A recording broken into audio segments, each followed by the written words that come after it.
Okay. So, I recently had a conversation over the phone with a very old friend of mine, and part of the discussion was addiction. So I thought, I don't think I've actually covered this before, and this might be a long video because I've probably got a lot to say about it.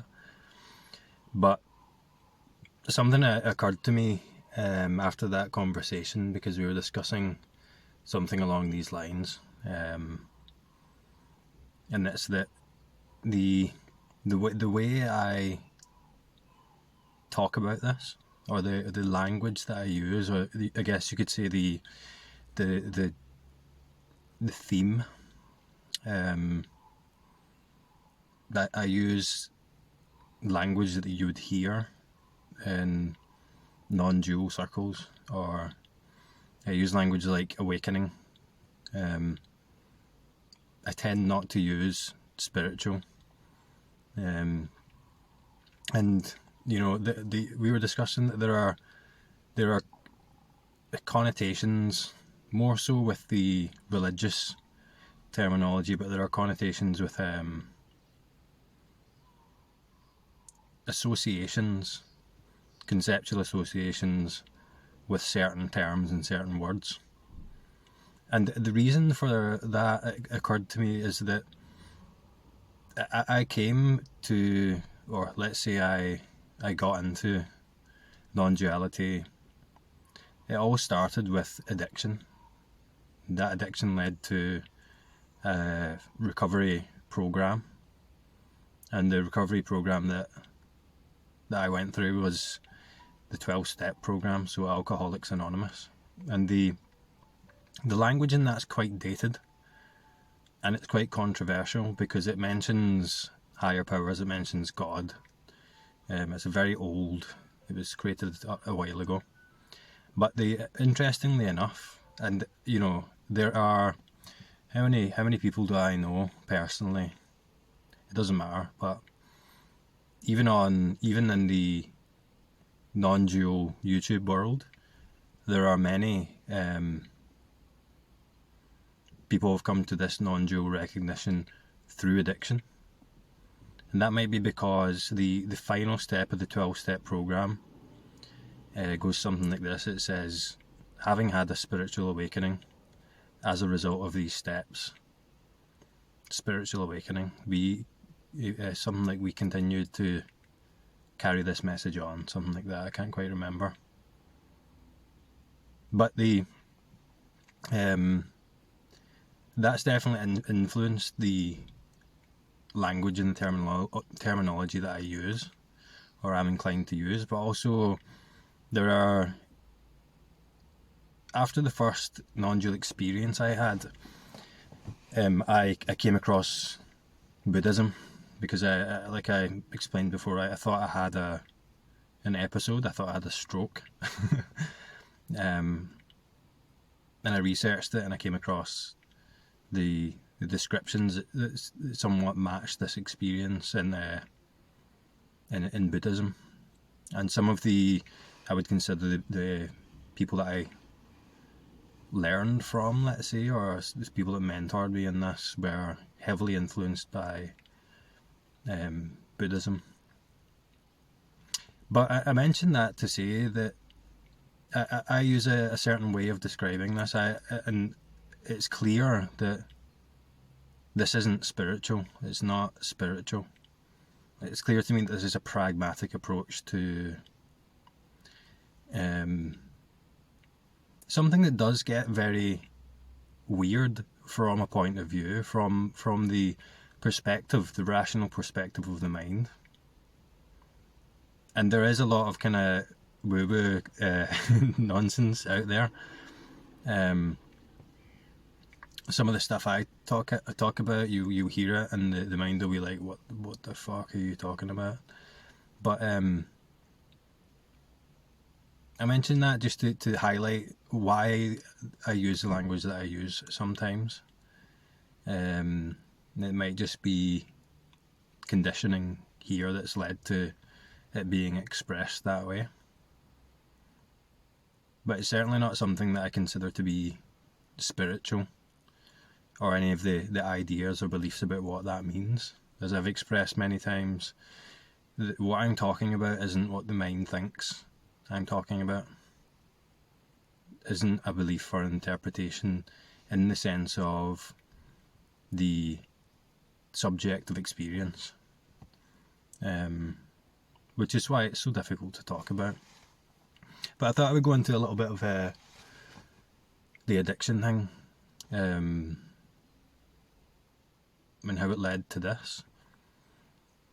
So I had huge problems with addiction, substance alcohol abuse, and that led to, like I said, attending AA, Alcoholics Anonymous. It's not anonymous anymore, obviously, because I'm posting it on YouTube, but I'm quite open about it, and I think it's important to be open about these things. But the way I see it is that the recovery from that pathology, the recovery from that illness, was a miniature version of what I talk about in this channel. And it kind of opened the doors into non-duality, opened the doors into what I'm always trying to point to. So it was a behaviour, it was a emotional suffering, psychological suffering, to an extreme degree, to a degree that I was compelled to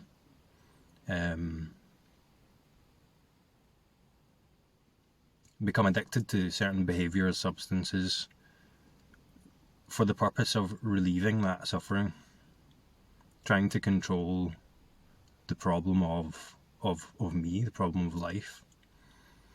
And it got to the point where, with everything else in life, it seems like there's some degree of control, some degree of autonomy, that I can, these are my actions, I can control this, I can decide if, I want to do this or not.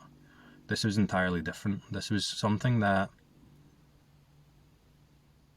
not to make it sound too creepy, but something that controlled me, something that directed my actions, directed my thoughts, something that I definitely wasn't in control of as a person, that had taken control of me, taken control of my life, and I couldn't be beaten through will, through the usual ways of combating something, or figuring something out.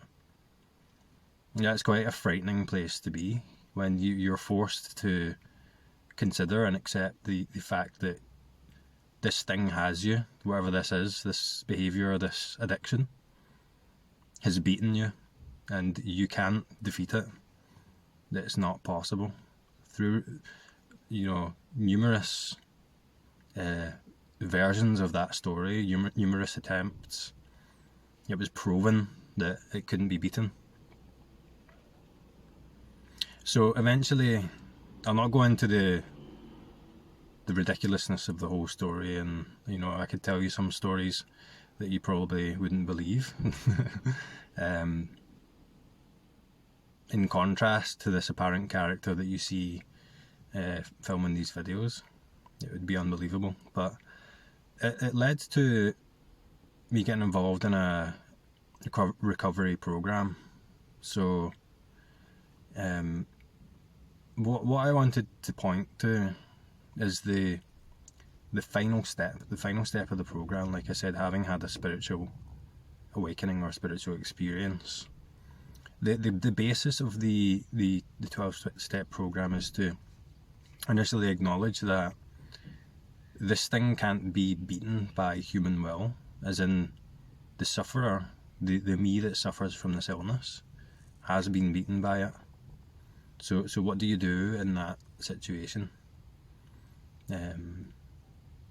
in AA they would suggest giving up the need to control it to what's quoted in the books as a higher power. And that's where it gets quite controversial. That's why the AA isn't necessarily commonly accepted. That's changing though, by the medical field or whatever. I could be wrong, it could have changed now, but at the time that was the case when I was there. But to explain how this led into the awakening and the non-dual thing is that how I stopped that behaviour, and it wasn't me that stopped that behaviour, but what happened was initially there were these thoughts and behaviours that seemed to direct what felt like me, that I didn't feel like they were part of me. And I knew that because I really consciously wanted to stop it, because objectively the behaviour, the addiction, was a life-destroying, life-threatening thing. But sincerely wanting to stop that, and sincerely and clearly knowing that if I didn't stop that it would lead to death, like almost certainly, the behaviour would then take over again and continue. So I didn't feel like that was the behaviour, the thoughts that lead to let's say lead to the behaviour was representative of what I felt like I was as an entity, as a person. So when the thoughts were directing behaviour, when this pathology was directing behaviour, it seemed like the behaviour and me was the same thing, or the thoughts and me were the same thing. But there was let's say the first stage of this, what I call awakening process, was disidentifying from a kind of thought. A thought that says you need to engage in this behaviour because you feel this way. You need to control how you feel by taking this substance. So a certain type of thought, a certain thought form or thought narrative. Once it was possible to disengage from that, to separate from that in a sense, there was a space between me, the subject, and the thought form that appeared saying you need to do this, and the associated feelings and emotions. So I guess you could say that was observable. It didn't feel like me. So does that sound familiar? Like I said, it's a miniature version of awakening. It's the first step towards what I talk about. Disidentification from thought, disidentification from self. So this, let's say, you could call it a part of yourself, a pathological part of your personality, your thoughts, your feelings, your emotions, your actions, was in some way what felt like me became aware of that as something else, something not desirable, something that wasn't me. And through a bit of practice, that was enough to be able to, let's say, gain the control necessary to not act upon or listen to those thoughts, to not believe the thoughts. The belief that that was me was broken. The belief that that was something that was that was a sensible suggestion, as the mind was saying it, was broken. So just like I talk about here, the belief was broken. I could watch the thoughts, and I could, what felt like, choose not to engage with them, not to believe them, not to act upon them. So that was enough to get sober. There's a long story to this, but in summary, that was enough to stop the behaviour.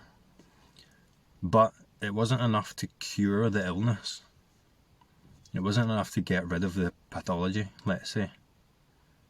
It was enough to stop the destructive behaviour, but it didn't fix the problem. That's when the continuation on after the 12 steps. So that was that was a form of, you could call it, awakening, spiritual awakening. And I use the term awakening because that to me is what it feels like. Waking up out of a dream of thought. Waking up out of something that's a fiction, that's not real, into something that feels more real, more like you. So there was a period, a long period of time where there was abstinence, but there was still dysfunction, there was still pathology. The fundamental feeling of not rightness that had manifested this pathological behaviour, it seemed, was still present. And that fundamental not rightness, that uncomfortableness, was what felt like me fundamentally, what felt like me as a separate person. So I can easily rationally explain to you that part of it that I just explained before. But so it's like taking a step, or taking a step back to achieve a bigger picture, to become aware of something that when you're in it, you're not aware of it, you are it.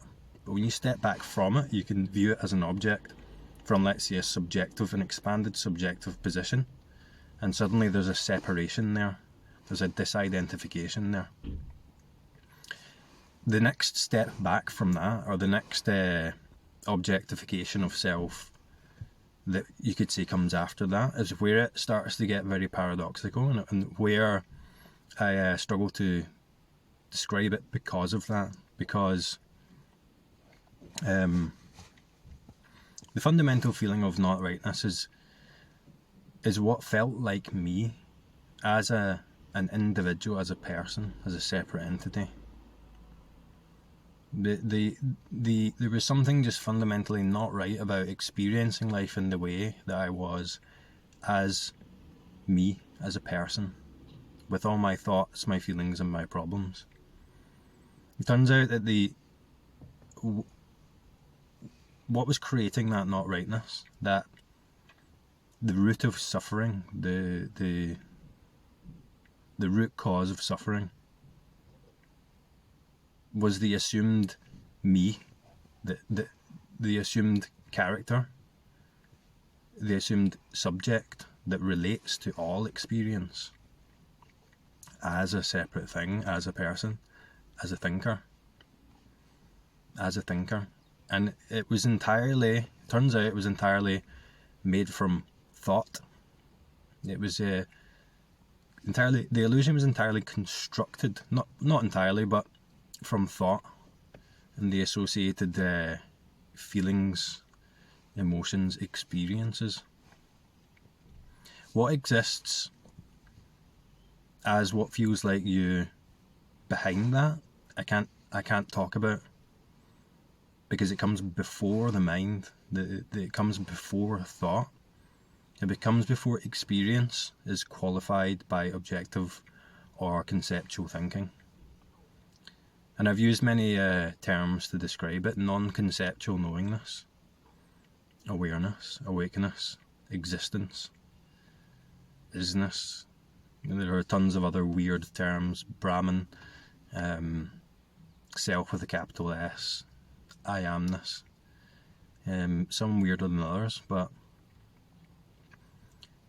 the fundamental awakeness, the fundamental non-conceptual knowingness that exists before experience becomes qualified by the conceptual world of the conceptual and objective world of the thinking mind. In that space, let's call it, in that non-conceptual knowingness, let's call it,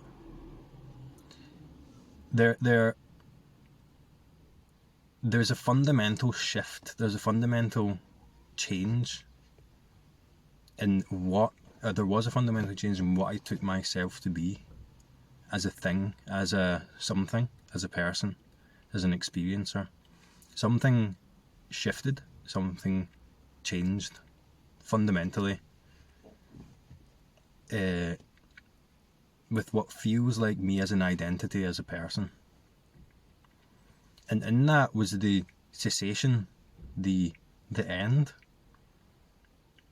of the discomfort, of the suffering, of the me that relates to and struggles with my problems.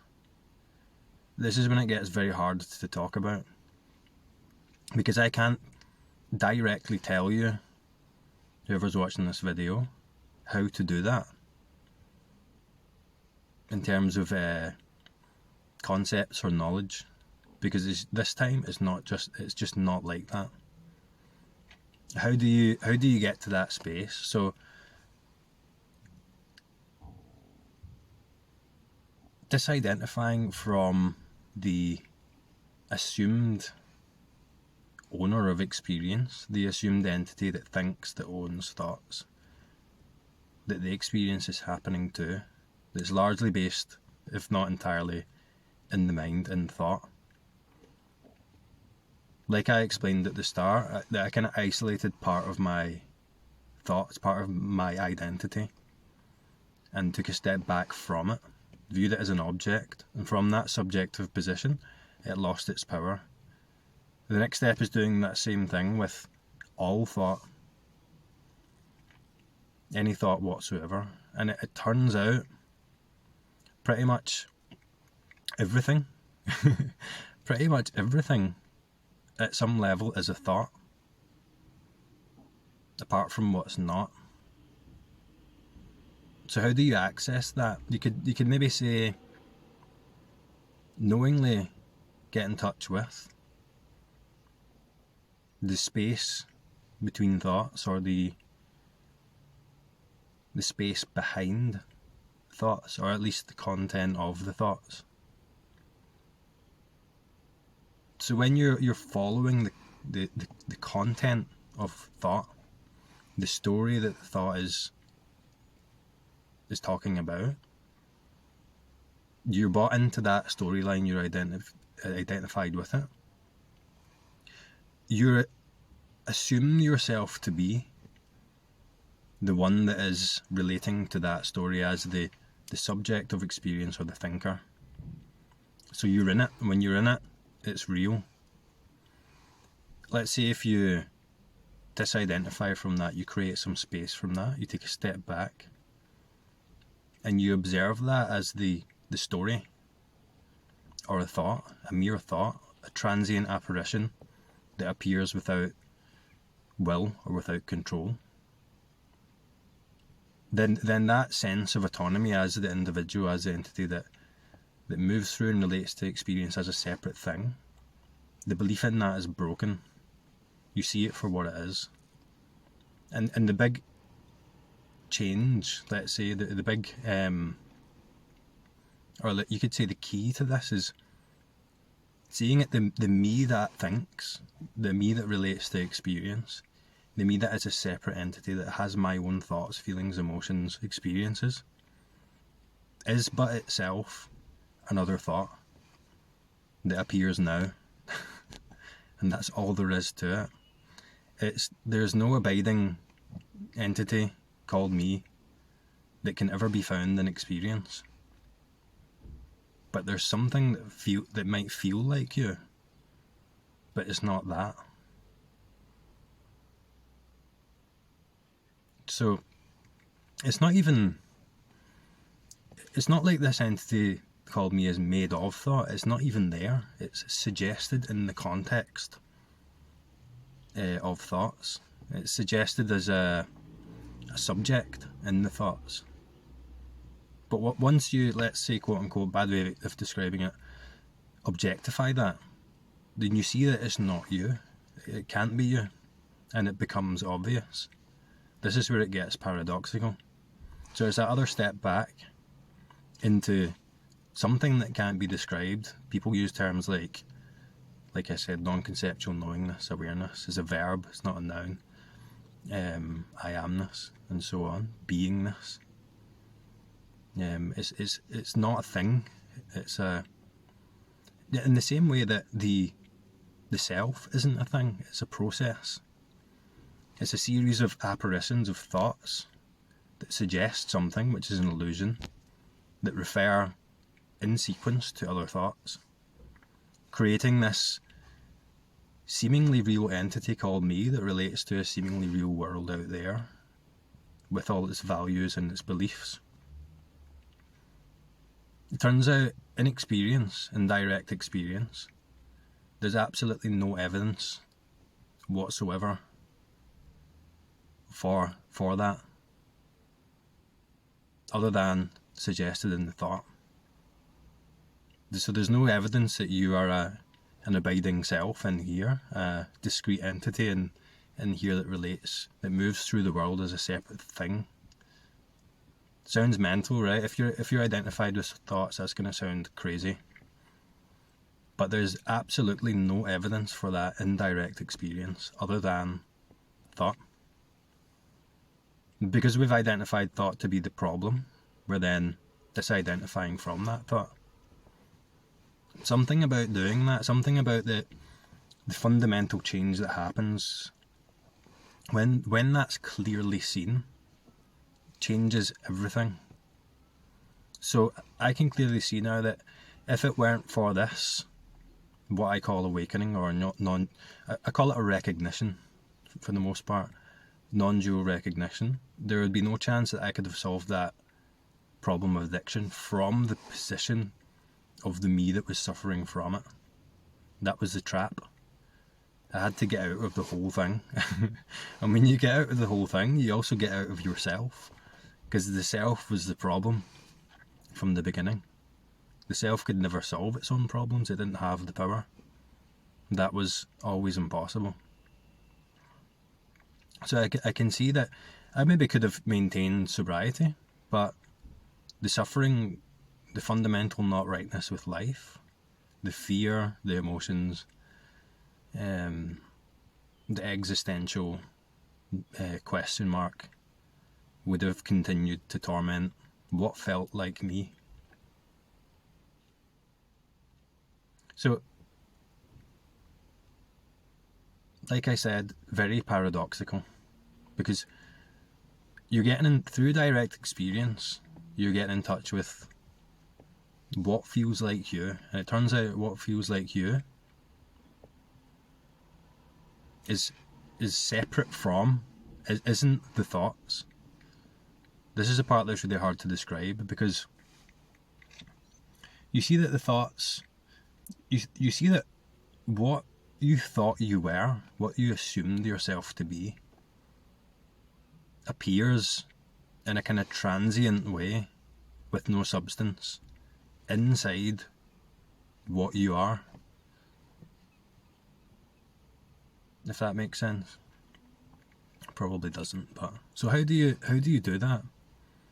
Like I explained in my previous video, direct experience. So what is direct experience? Presence. What is happening? What is appearing right now? So what is appearing right now? Bodily sensations. Senses. Sensations and senses. So you could use these as your anchor points. And the test for this, right? If you think you're an autonomous entity that's in control of your thoughts, if there's still some belief in that illusion, if you feel like an abiding self that's in control, then consciously make the decision right now. I choose to put my entire attention into the visual sense.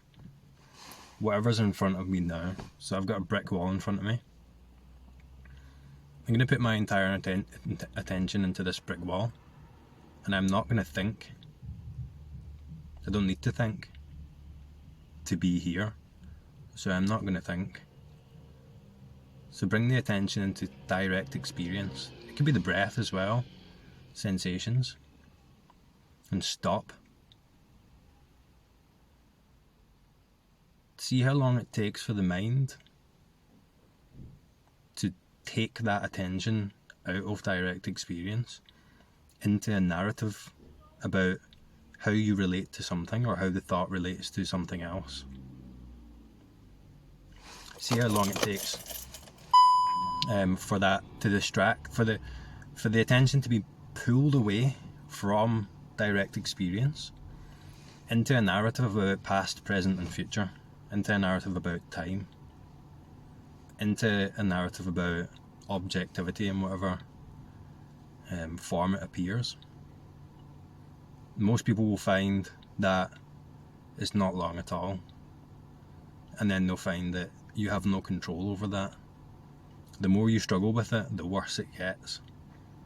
So that's this entity, apparently entity that's not really an entity, appearing and trying to assert itself as something that actually exists. It's trying to survive this you that we have identified that feels not right. Something wrong with it. There's too many questions here. Why can't I answer these profound questions? Why can't anyone answer them? Because the mind can't do that. But it will continue to try. It will continue to assert itself as the primary reality, as the primary identity. And you're not choosing to do it. It just happens. So there's the proof that you're not in control, or there's no you that's in control.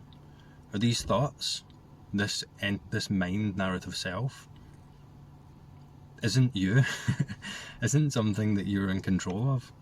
Or at least you can say there's no you that's in control of that. So was there a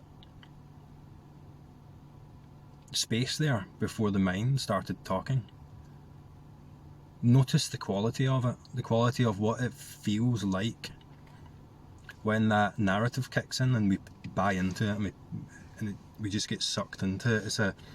People call it contraction, a dreamlike quality. Kind of like imagination, not real, ghost-like. It's uncertain, it tries to explain things all the time, it asks a lot of questions. It looks for conclusions, it looks for beliefs, it looks for something to anchor itself, so that it feels like it's real.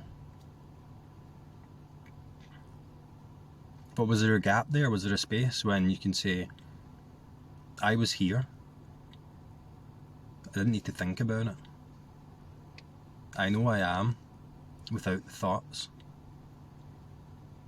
That's the space, and it starts off as a small, subtle thing that's barely accessible when we're just narrative after narrative identified with the thoughts. And then in certain situations, there's a space there, and you notice it. You might even direct your attention consciously towards the thoughts. Not recommendable, but as the direct experience, let's say, consciously think a thought as it appears in the moment. It has nothing to do with time, and see what is that. The quality of that's entirely different to being carried away into this narrative, seemingly not by your own free will. That distinction between those two feelings, presence, you could say mind emptiness,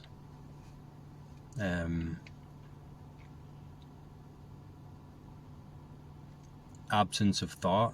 What is here in the absence of thought? Or what is the difference in quality when I direct my attention consciously, seemingly willingly, towards a thought, compared to being unwillingly carried away by the narrative through this automated, this automatic process that just happens, this pattern, this habit of addiction to thought that just happens. So that's what I mean when I say direct experience. And that was the next step for me after the 12th step. I noticed that that I couldn't control the thoughts. But when the thoughts weren't present, there was still something that felt like me here. So what felt like me didn't have to be qualified by thought, as in the thought wasn't needed to explore what I am. And that became the question, what am I? And the initial recognition, or you could say recognition, awakening, was clearly seeing, or it became clear, not in the way that I refer to this information as a person, but something became clear when I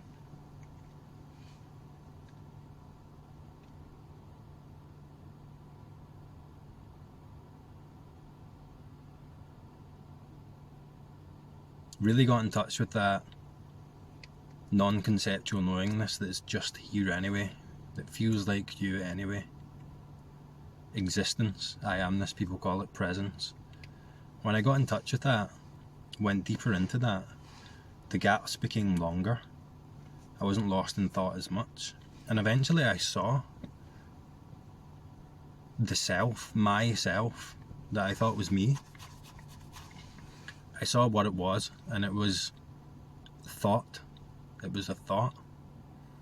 And it wasn't even it's not like you see a thing made of thought that once was yourself and now you're something else. It's not like that. It becomes obvious that there isn't a self there. There isn't anything there. It's a pattern that has built up, let's say, in time. And there's a feeling tone to it. And the feeling tone to it is that discomfort. And the self that you thought you were is merely suggested in the content of the thought. And that always appears as one thought right now. And that's it. When that's clearly seen, then this shift I talk about occurs. And it's not a shift as in a transformation, although it might appear like that in the relative timeline. It's a cessation. It's in the Buddhist traditions, it's called a cessation. Something stops, or something is seen to not be real. Something is seen as an illusion, and when it's clearly seen as an illusion, it doesn't hold the same power anymore. So this struggle with myself, after this fundamental change in identity and what I believed I was, the belief was broken and it didn't have the same power anymore. So access to direct experience, access to presence, non-conceptual knowingness, a different kind of knowledge you could call it, that's not based in thought, analysis or concept, became much more accessible. And in that there was I can't describe what that's like, but I would say it's a dilation, it's a relaxation, it's a letting go. It's the language would frame it, pardon me, as a reference point, as a subjective position, like a super subject. But that, again, describing it like that is misleading. Describing it in any way is misleading, to be honest. But something does stop, and in that space, the inherent qualities of that space are peace, neutrality, okayness.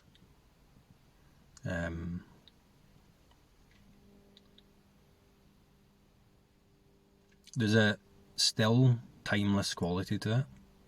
There's an expansive, infinite quality to it. And there's a certainty in it that is unlike any certainty that the mind can produce, that the conceptual mind can come up with. That's why I describe the realization or the recognition as doubtless. There's no doubt in it. It is beyond doubt. It's not in that world. The mind doubts. The referential position doubts. Me as I relate to concepts about this and that always has an undertone of uncertainty to it. This that I'm talking about, there's no uncertainty in it whatsoever. It's the most obvious thing to the extent that you can even imagine it. It's not imaginable. So you could say, I hold my hand up, here is a hand. right? Or here is something, there is an apparition here. That experience of this being something, this is certain, is more certain than that. And the mind would say, is that a hand? Maybe it's what is it, how many fingers? It would create all these doubts about it. Is it there? Is it not there? Does it exist? Does it not exist? Go into all these theories and stuff. None of that. That's the mind. What I'm talking about is before that. It's doubtless. And when the mind narrative self that I described, in its reality, ceases, then what feels like you could say, this is a bad way of describing it, limits of language, becomes something else, something more infinite. This is when it starts to sound a bit ridiculous to the mind. It's not, and there's no identity in it, in the way that we were identified with this person before. It's not like that. And the further into it you go, the less of that identity there is. To the extent that I can't even, after a certain point, it's impossible to talk about. Yet, the mind will frame this, like I always say, as something fantastic, something that you're going to attain, something that the self wants to get. Again, it's not like that, it's backwards. It's before that. If you've passed that and you're thinking about getting something, that's not it. You're 3 steps ahead. You've already missed it. And that's why any non-dual speaker will struggle to describe this. And it will sound so vague, because the language is a dualistic construct. It's based on subject, object, objectivity, this and that.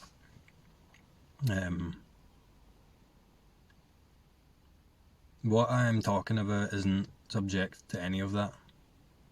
Or you could say all of that appears within it. It can't be distinguished from it. So that's why non-dual talks sound vague at best, because what I'm always pointing to is that direct experience, that which comes before thought, that which feels like you, potentially, before you become specified or labelled by thought. Before the thoughts take hold and pretend to be a me, a something that relates to a world out there. That fundamental feeling of separation is generated by the mind. There are emotions involved as well, but the initial obstruction is a thought that says, I am me, in a separate world, moving through it. These thoughts, this experience, this body is mine. And I relate to this and that, this way and that way, with these beliefs.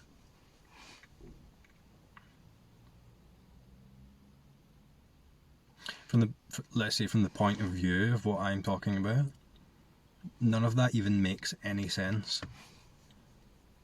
None of that's real. That's an illusion. So you could say, in a way, you're disidentifying from the root cause of all suffering, from that basic fundamental pattern upon which is built all of the pathology, all of the problems, all of the resistance to this, the saying no to this, the saying yes to that, the aversion to this, the chasing of that.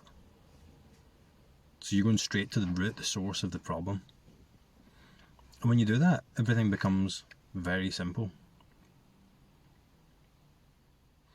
So the addiction was cured because I limits the language again. I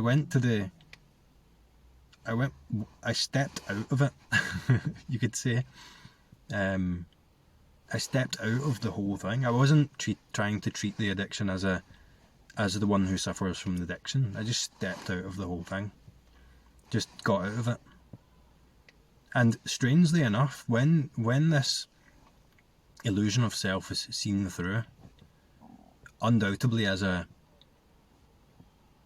falsity, as an illusion, it continues. The pattern continues, and that further invalidates that it was ever that you were ever a thing in control of your life, because the pattern continues automatically, and you can see that it's programming. It's a process. It's an automatic action with no substance to it. But it continues for a while. Every time that pattern plays out, it loses a bit of its power. And this,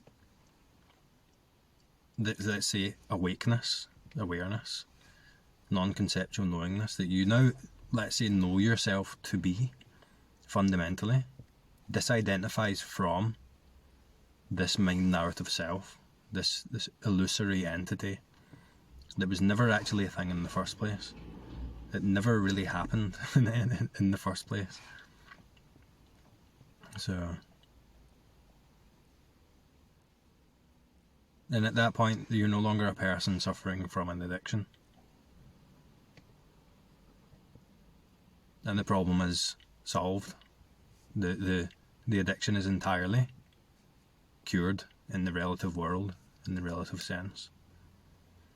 The fundamental sense of dis-ease and suffering is gone. It's gone.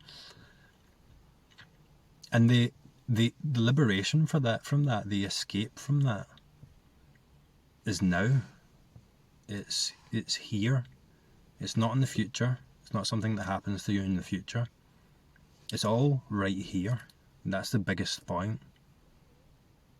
So I talk about direct experience so much. It's all right here. It's all that. It's the one thought that suggests the timeline.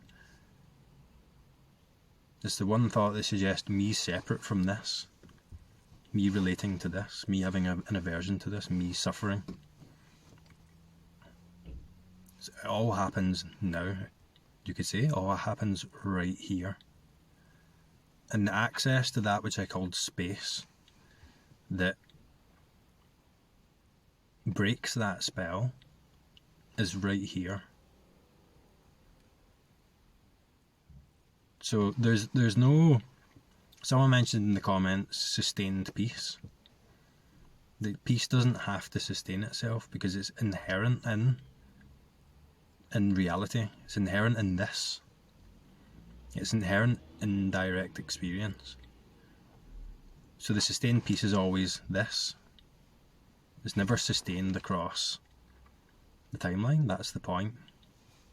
It's always now. And so many times I've said that this, what I call recognition, awakening, isn't something, or this fundamental shift in identity, isn't something that isn't what you think it is. And it can't be, by definition. It can't be what you imagine it to be. And if you look for it in experience, if you try and confirm it from a position as the me that relates to this, it is never found. It doesn't happen to a person, and it doesn't happen in time. It just is the case right now. And it's more a case of getting I'm gonna say seeing through the illusion, and that's not an active thing. That's just something that happens when there's a connection there, let's say, or there's a tension in direct experience, such that the obstructions to this that I talk about can be seen or noticed, because noticing is all that's needed. As we've seen, there's no control. but there can be noticing. There can be a recognition, a recognizing of something.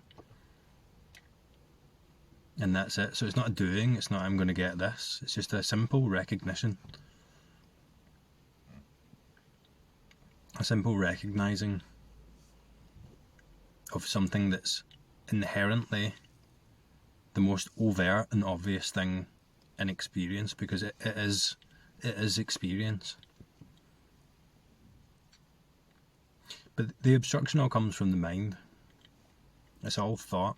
And the deeper into this you go, the deeper into this space of non-conceptual knowing, or emptiness people call it, you go, the more it becomes clear that there are layers of thought, and there are things that you considered to be reality as a person that person could never believe is a thought.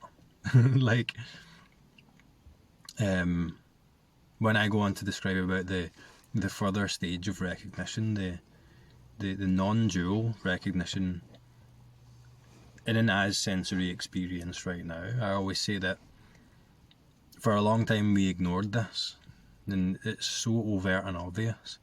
And when you recognise it, it's fucking obvious. But you also at the same time, let's say, recognise that you'd been actively obscuring it. Something had been actively obscuring it and ignoring it for your whole life up to that point. And it just takes noticing. So when I say, in my experience, there is no distance. There's no solid world. There are no objects. There is no time. So when I look at the world, I don't feel like I'm a person here looking out on, as a real person looking out onto a real solid world out there. That's not my experience. But then again, I can't describe to you what my experience is like accurately when we're talking about this recognition. I can anything that I say for someone at a certain point would be taken on by the mind, and an interpretation of that would be generated by the mind, and it would look like something really nonsensical and weird, or it would frame it in its own way to create something that makes sense to me as I relate to it in the future. And it's none of that. That's what's so hard to describe about it. And it's the same thing with this initial recognition. All I can do is point to the obstructions, and when the obstructions are recognised by something that's not a thing, by you, behind the you as a person, the you as a separate character, when they're noticed, when they're recognised, then they lose their power, and eventually they just dissolve in their reality. They still continue. I mean, there are certain things that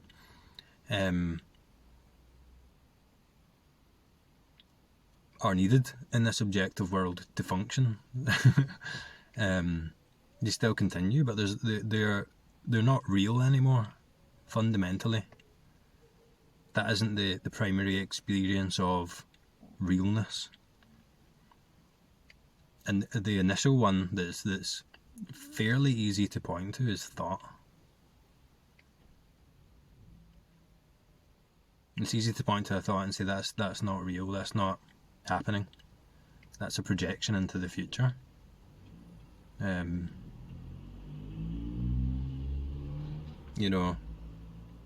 This physical experience right now is more real than that. It's easy to say that, but then that goes very deep.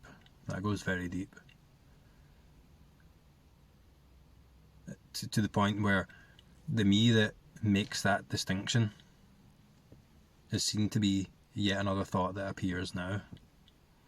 The me that feels like it's here in this body looking out in the world is a thought. The objective world with all its features, its objects and things and people, is a thought. Does that sound ridiculous? Yes, it does to the mind, but I'm not talking to the mind. In a way, you could say I'm talking to myself, if you could call it that, in you.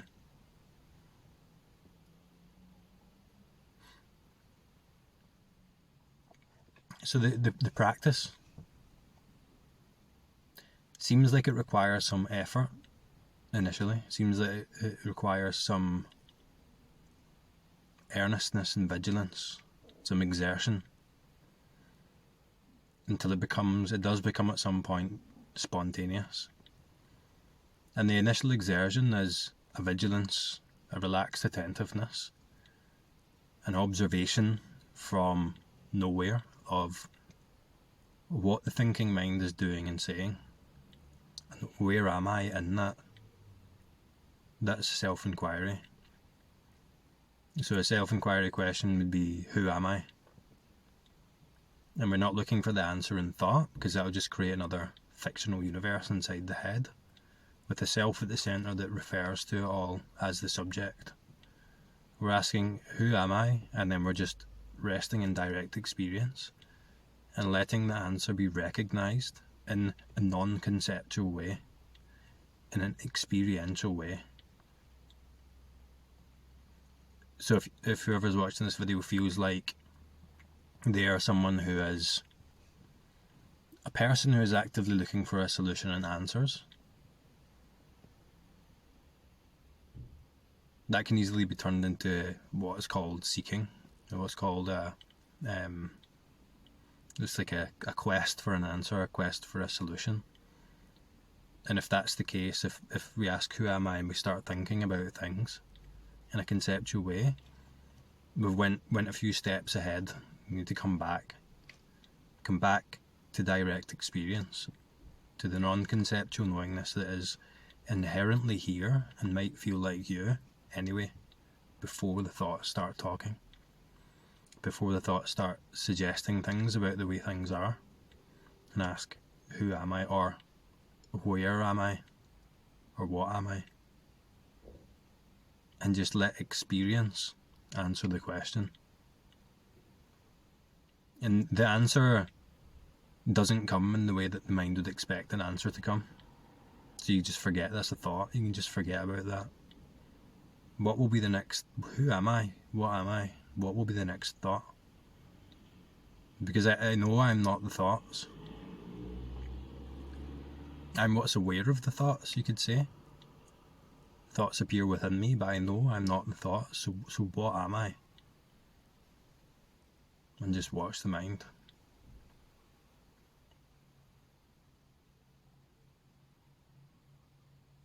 A thought comes up.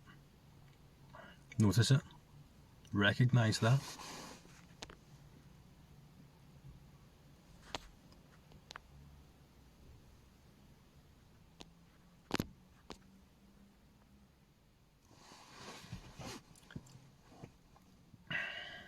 And come back to direct experience. What am I before the thought? So I'm going to have to break quickly here and jump to the shops. I'm back. So eventually,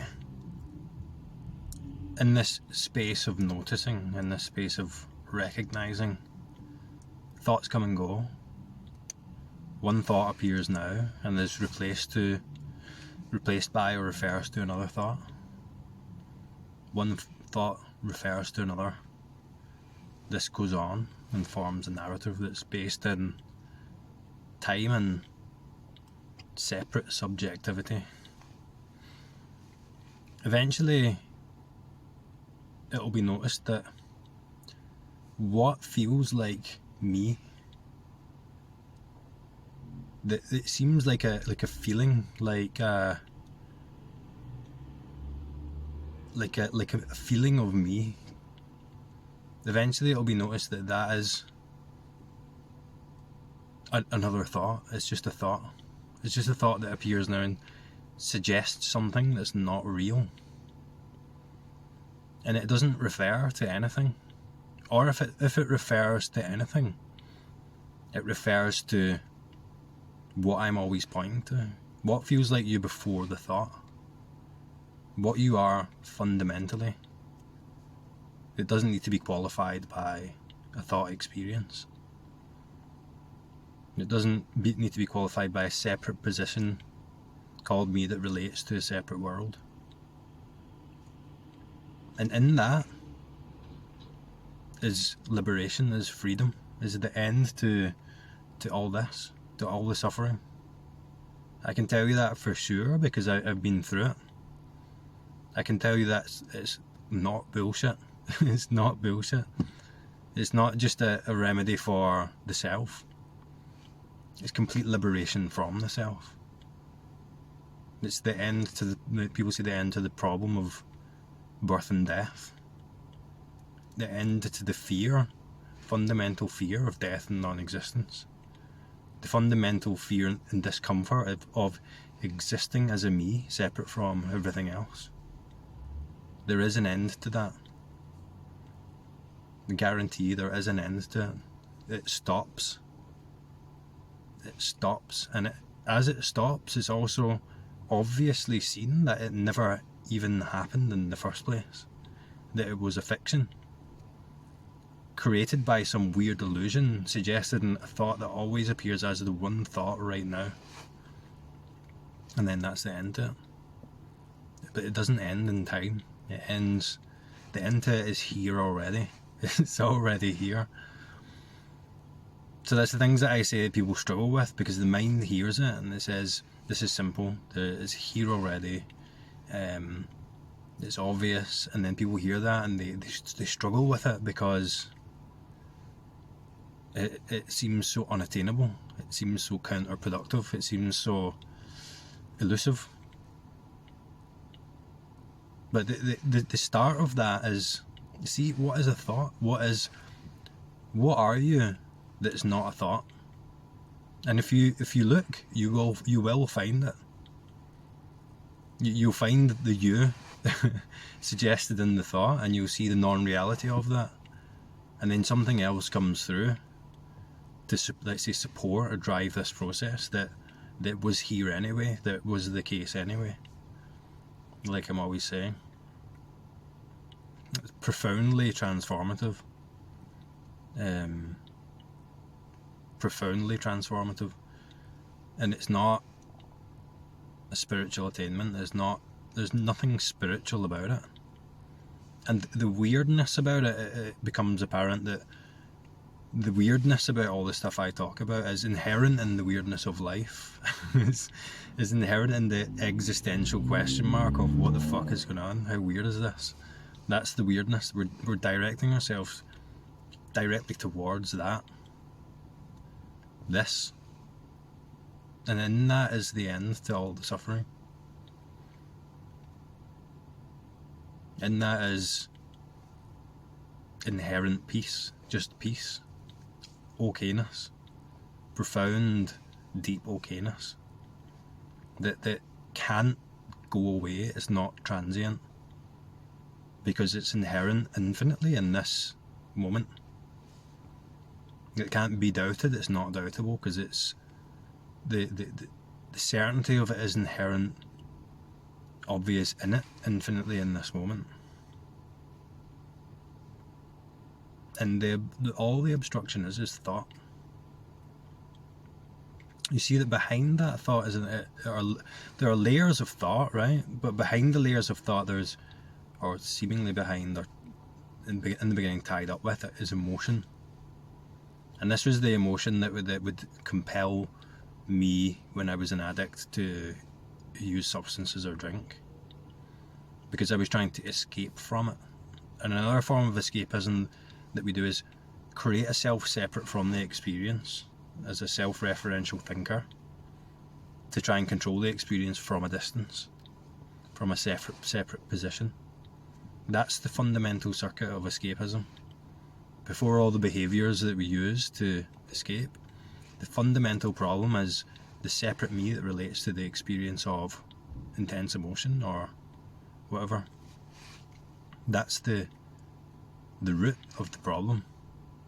And when you remove that self, or when you see through that self and it dissolves or it dismantles, identity untangles from it, then the emotion, what we were trying to escape from all this time, is seen to be not bad at all. Nothing like the mind said it was.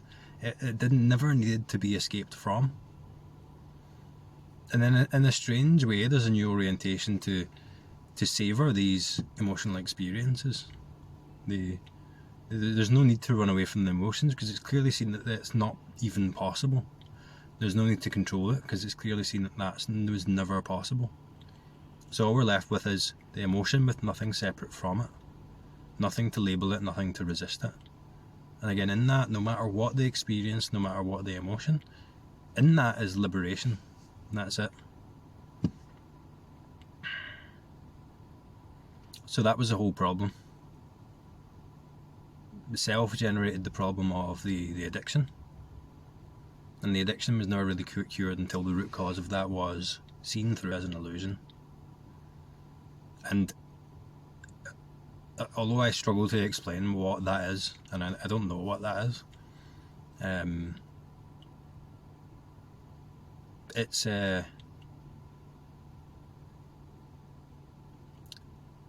it's thought. Thought is the thing. Thought is the obstruction. So like that experiment we did at the start, move into that space, move into present experience, and just stay there. When a thought comes up, you notice that that's a thought, and come back to this. That's all that's required. That's it. Just more of that. And by noticing that thought, you orient the attention and awareness towards it, rather than with and through it, following the narrative, getting pulled away. And you might notice that, I noticed that when the overt narratives are noticed enough, that the mind calms down. And then there's a potentiality there of moving not fully formed mind material, consciousness, awareness, thought stuff that has a inherent stillness to it, but paradoxically an inherent dynamic quality to it. And you start to see the narrative starting to form, and then they're noticed before they even form. Then as that goes on, eventually you end up in this space of just pure potentiality, pure potential for thinking, or potential for whatever this thought sense is. And again, if you follow that back, you start to become aware of the thoughts that aren't particularly narratives or concepts, but they're still thoughts. And then you follow that back until it becomes indescribable. It gets to a point where it's very difficult to even talk about. I can talk about the initial recognition, thought. I can talk about emotions. I can talk about, to an extent, the obstructions of time and distance, of separation, of the recognition of non-duality in the senses. But after that, let's say, or before that, what's there isn't even possible to talk about, because there's no self there present to relate to it and turn it into language to relate it to another self in a conceptual way. So it's just at that point it's not worth talking about. Even with the non-dual stuff, sometimes it's not worth talking about. When we talk about the dissolution of the fundamental self, it's not even something that would be tangible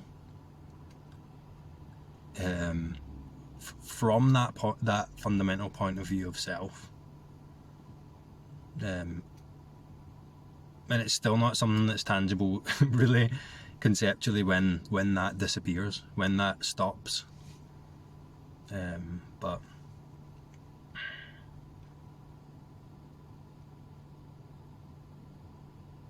so see how long it takes before the addiction to thought, that process, that habit, pops up. And that's a good sign of, or see to the extent of how it feels to you, to the extent that do you feel like a abiding separate entity here? who owns, or these thoughts refer to. These are my thoughts, emotions, this is my experience, it's mine. These are my problems. Does it feel like that's true? I suggest just look and see if that's a thought or not. And don't believe me, just look. Don't believe that that's a thought and say, no, I believe that. No, I don't believe in the thought now. It doesn't work like that. It's experiential. You have to see it for yourself. you have to see it. When you see it, it's done. When you clearly see it, and like I said, you're not seeing it, when it's clearly seen, it's done. And you'll know what I'm talking about. You can watch other non-dual speakers, and you'll not in a conceptual way, or maybe partially conceptual at times, but you'll know what they're talking about, and you'll see why I say it's obvious. When you see it, you'll see, and you're like, of course. Like now it all makes sense in a different way. It all makes sense, and there's a peace in it. But it's not like you attain peace to apply to your life. It's not like you can reflect on your life and say, now I am peaceful and I'm going to be peaceful. The peace is here and that's it. Now. The peace is here to be enjoyed now and that's it. But it's not enjoyed by anyone. It's just peace. If that makes sense. Anyway, it's a long video, so I'm going to go and I'll talk to you next time.